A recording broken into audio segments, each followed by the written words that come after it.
Olá, amada família, sejam bem-vindos. Temos aqui um espaço de leitura. Pretendemos ler com vocês este livro, Materiais de 1888. O livro Materiais de 1888 é uma carta que Ellen White escreveu a todos aqueles que se envolveram na Conferência de Minneapolis em 1888. Essa assembleia é a mais polêmica do seio adventista. Então, existem mensagens ricas que a serva do Senhor escreveu para todos aqueles que se envolveram, não só para eles, porque devemos pegar aquilo que aconteceu no passado e tirar exemplo para nós que estamos aqui no presente. O livro de Eclesiastes 1, no versículo 9, diz o seguinte: o que tem sido, isso é o que há de ser. O que se tem feito, isso se tornará a fazer. Nada há que seja novo debaixo do sol. Então, não existe nada de novo aqui neste mundo. O mesmo espírito que muitos líderes levaram em Minneapolis é o mesmo espírito que muitos líderes hoje têm usado para rejeitar a mensagem da justificação pela fé. Então, nada é novo. Então, para que o mal não se propague para gerações vindouras, é necessário nos precaver. Então, eu gostaria de partilhar esse livro com vocês e nós vamos ler capítulo por capítulo e vamos começar hoje. E para começar, vamos começar mesmo pelo prefácio do livro, para entendermos bem. Muitos começam a leitura e muitas das vezes não leem o prefácio, porque é no prefácio onde tem um resumo do livro. O prefácio do livro diz o seguinte: da igreja primitiva, dizem as escrituras, naquele dia agregara-se quase 3.000 almas, e todos os dias acrescentava o Senhor à igreja aqueles que haviam de se salvar.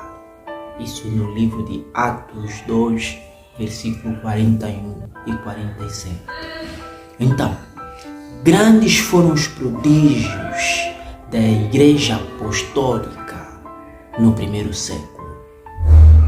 Curas, milagres, sinais e prodígios eram operados todos os dias pelos apóstolos de Jesus.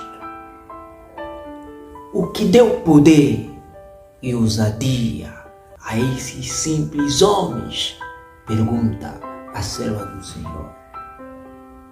A influência da chuva temporal. Essa chuva não foi um evento, mas deu início a uma estação que perdurará até o fim dos tempos.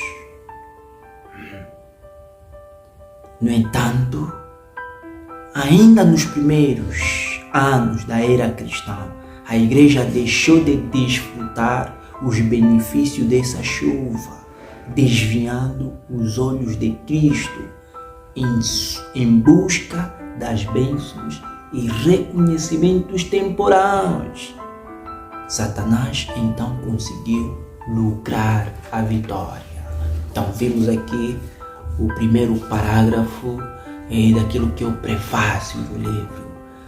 E uma coisa que me chamou muita atenção neste livro, ou neste prefácio, relatando sobre a chuva temporal. Porque em Minneapolis 1888, Deus enviou pela sua misericórdia 2 homens, até Jones e Wagner, com uma mensagem especial que capacitaria o povo para receber a chuva seródia, já não mais a chuva temporal, mas sim a seródia, porque Deus percebeu que era a altura de preparar um povo disposto para se encontrar com o Senhor. mas infelizmente a Seródia não caiu. E o prefácio do livro começa a relatar por que o que fez estes homens simples na era da igreja primitiva receberem a chuva temporal. O que deu ousadia a esses homens simples? Vemos que foi a influência da chuva temporal e que deu ousadia a esses homens. A chuva temporal, ela não somente caiu naqueles dias, mas é uma estação que perdurará até nos últimos dias. Quer dizer que nós que vivemos nesses dias devemos nos beneficiar da chuva temporal. Quem não se beneficiar da chuva temporal, este não receberá a chuva seródia. No entanto, ainda no primeiro século, os pais da igreja primitiva, muitos deixaram de usufruir dessa bênção espiritual.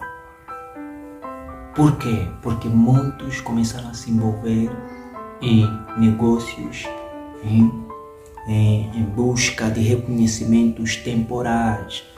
E nós, como adventistas, não estamos isentos disso. Em um momento histórico da nossa igreja, em busca de reconhecimento, a igreja teve que abdicar certas doutrinas, em busca também de reconhecimentos temporais.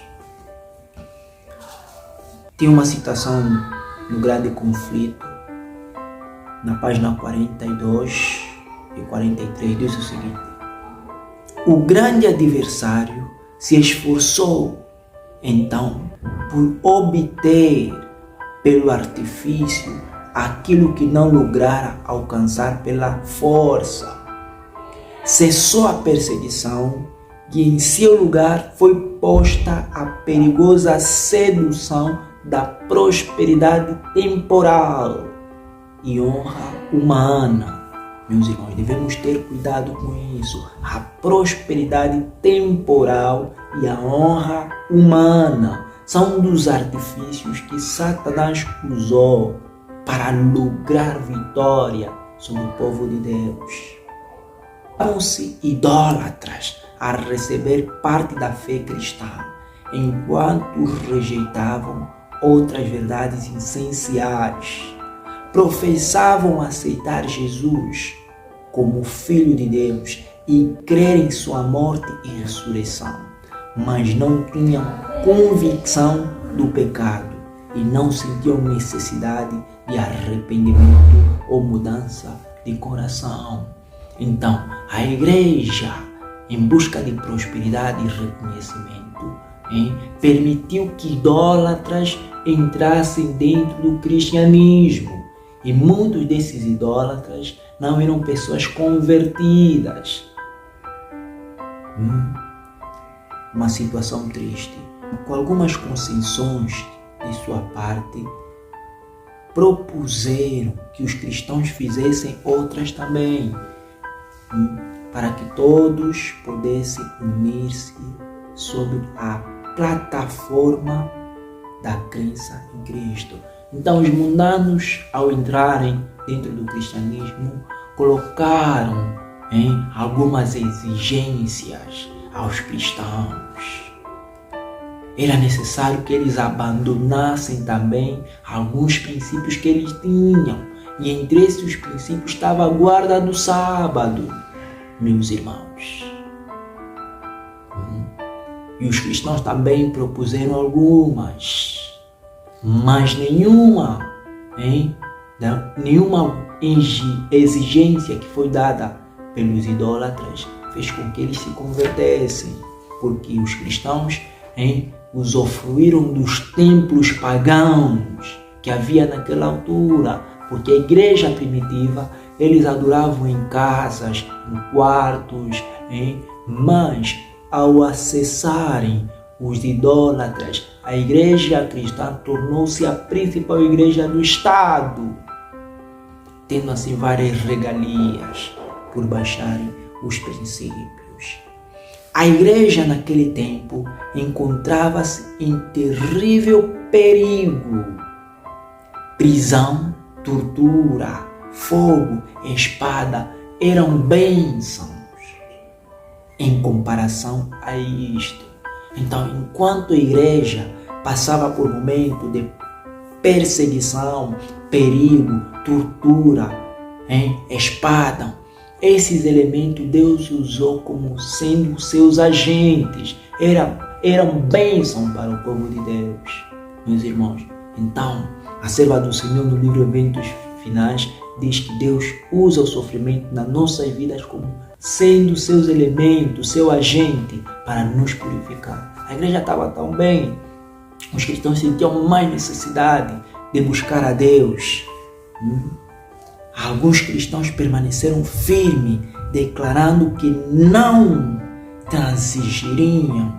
Outros eram favoráveis que cedessem ou mudassem algumas características da sua fé e se unissem aos que haviam aceitado parte do cristianismo, insistindo em que este poderia ser o meio para completa conversão.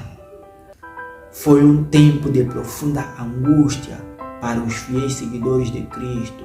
Sob a capa de pretenso cristianismo, Satanás estava em si insinuando na igreja, a fim de corromper-lhe a fé e desviar a mente da palavra da verdade. Meus irmãos, nós adventistas do sétimo dia também passamos por um momento semelhante, mas isso depois de Minneapolis, na década 50, meus irmãos.